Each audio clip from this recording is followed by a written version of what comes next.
All right, today is all about family and how to avoid them. I'm just kidding. Or am I? This is the 5 Squad.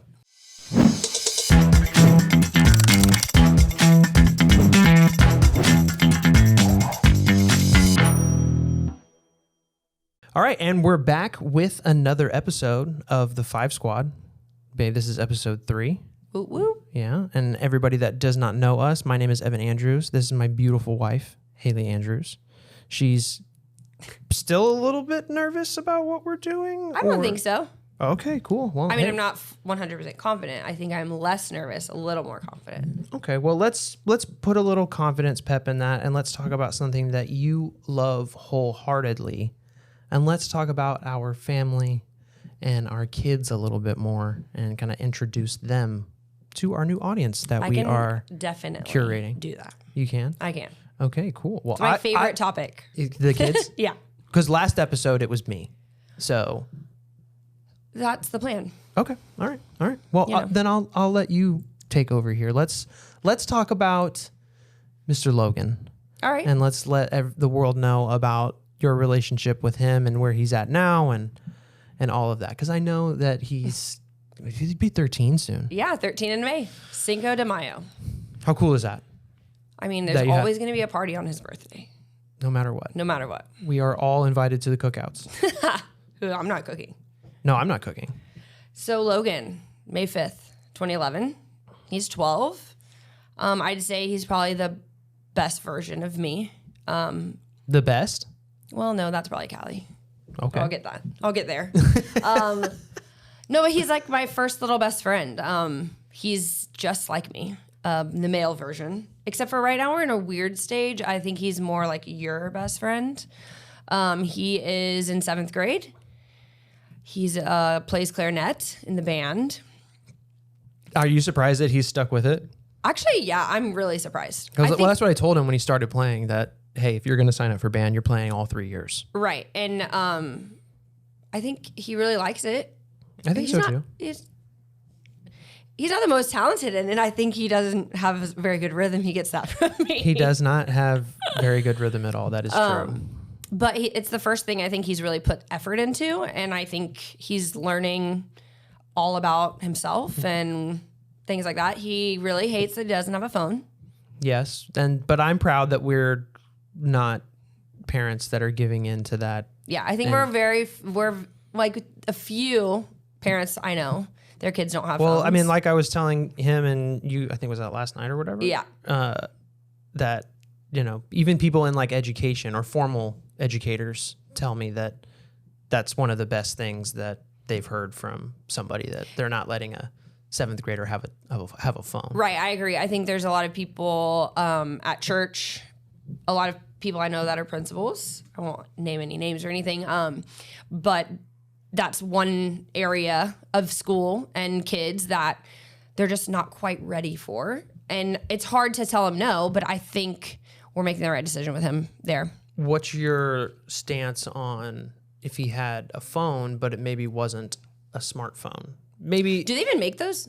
Yes, they do. I've done the research. Okay. That I can go get him one if I wanted to. I think that might be the first step if we decide that. I mean, I think it's the smartphone that gets these kids, even adults, in trouble. So, I mean, well, because I know that when I ask him, like, what are you going to do with a phone? Right. What is his answer? Talk to my friends. Yeah. But he talks to his friends on his Switch and Xbox, and that's good enough. But it's a little different when you can kind of text chat. And True. I mean, when did you get your first phone? I know this is completely different. And this is also way off topic for what we're talking about. But I was 15. Yeah. So I got 9th grade? Yeah. But I got it right when I was getting my permit because I was going to be driving, but I also only had like 100 minutes or something weird. Right. And I had to talk at night. And right. there was just a lot of... Yeah. And maybe if we gave him all of those restrictions, like you can only send this many texts, you can make this many calls, and you can only talk to people at night. But that started at 9 p.m. and his bedtime's 8:30. So, but anyways, yeah, he is. I'm proud of him. I'm proud of the kid he's becoming. And just from the outside looking in, I know that you and him have your weird tiffs and stuff, but he's an awkward teenage boy. Yeah. Is what he is right now. And I just don't remember a lot of awkwardness at that age. I know I was, but a lot of things happened in my life at that, stage in my life. So I feel like I don't relate to him right now. And all of his life, we've been so close. I mean, he's my firstborn. So I think it's weird right now just because, but I also know it's weird because we're the exact same. And so he annoys me because I annoy me sometimes, Yeah, I mean, for me, I think the things that quote unquote annoy me with him are how he holds himself. Like, I know how he holds himself around his friends, and then he comes home and it's completely different. But when he shows those like little peaks of like, this is how I act around my friends. I know it's those things. Like, it's like you don't even know what you're saying, and you're saying it, and it's like. That stuff just. And thankfully, that's where you like are a really big piece for them is like you are the patience that I do not have. Yeah. For any of them. Yeah. Well, my rule. It's like if you don't know what it is, ask or don't say it. Right. Right. Yeah. Because you just come off looking like a fool. Yeah. And but it's as much as it's our job to. I don't want to say save him. No, but like he's got to learn like.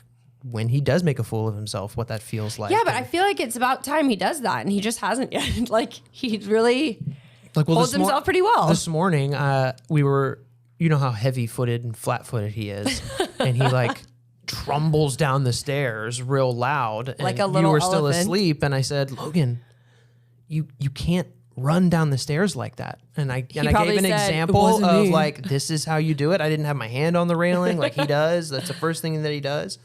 And you know what his response to me was? I didn't run. That's just not how I walk. See, that's the thing. He just like, and I'm like, there's like no self-awareness to what you're doing right now. But you know what? He can be like that, and he's confident in that. And that's something I love most about him is he is so confident in all of who he is. And I think, as you can tell from the first 3 episodes, I'm not like that. It takes, I have to really think and work at being confident in certain areas, and I'm really insecure in certain areas, and he's just not. That's what I do love about him, because that's not, he's not my blood child, but that I was not like that as a kid. I was very shy and but I give him a whole bunch of props for being able to just walk in a room and just be like, this is me. This is what you get. So. And that's what, if I had to pick something I love most about him, there's a lot of things. For sure. But that's just one thing. I envy that about him. I'd get rid of his hair, though. The perm. Oh, gosh. That's another story. We'll talk about that later. You guys will have to see. Hopefully he still has the perm when you meet him. So. But the other 2 little... Minions. I just goblins, whatever you want to call them in our lives, are Cali and Christian. Yes. They are twins. Twins. Boy, girl. Yep. People are always like, oh my gosh, that's so cool. It's even better because one boy, one girl. And I'm like, oh. Yep. Definitely a handful. Oh my gosh. But again, they're all so much like me, which I never really realized until the more and more we grow our family together. And I realized like everything you love about me, you love about them. So I guess we'll start with Callie. Because she was born first. Firecracker. Yeah. Spicy. Spicy nice. But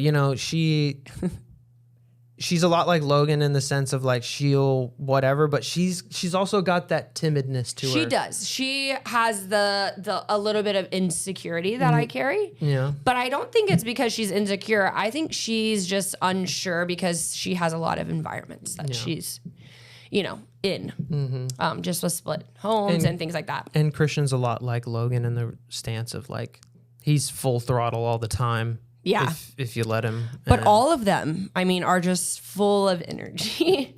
But Christian's the, I don't want to say the intellect. That's not the right word. He's like the artist. Yeah, he's the most creative out of them. And he's really creative in that aspect. Callie's, she's just not. And she's the most athletic out of all of them, I would say. Oh, yeah, I would say that too. With gymnastics and tumbling. Yeah.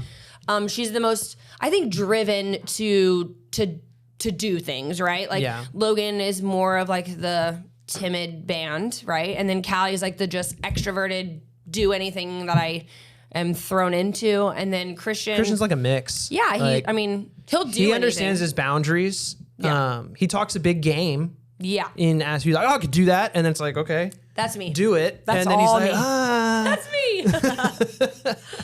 me. But yeah, I mean, Cali and Christian, would you prefer that they were identical twins? That can't happen. No, I know that. But you I'm mean saying like two boys or two girls? Would you girls? rather have No. two identicals of the same? Nope. Or you like it how it is? I mean, I can't imagine having another female. I think me and Callie You mean like two Callies? Oh my gosh, no. That'd be having 3 of me. Yeah. And then I can't imagine not having a female, right? Like if I had 3 boys, like no way. My house would stink. Although they're very sweet, all of the boys, there's something about my bond with Callie that's just different than the bond with the boys. Just like your bond with the boys is different because it's like a male to male, relationship. Love me some Cali though. I know you do. But that's because you love me. Of course. And she is, like I said in the beginning of this episode, I thought it was Logan. That's the best version of me, but really she is. I get to see a side of me that I needed a strong adult, and I get to be that for her.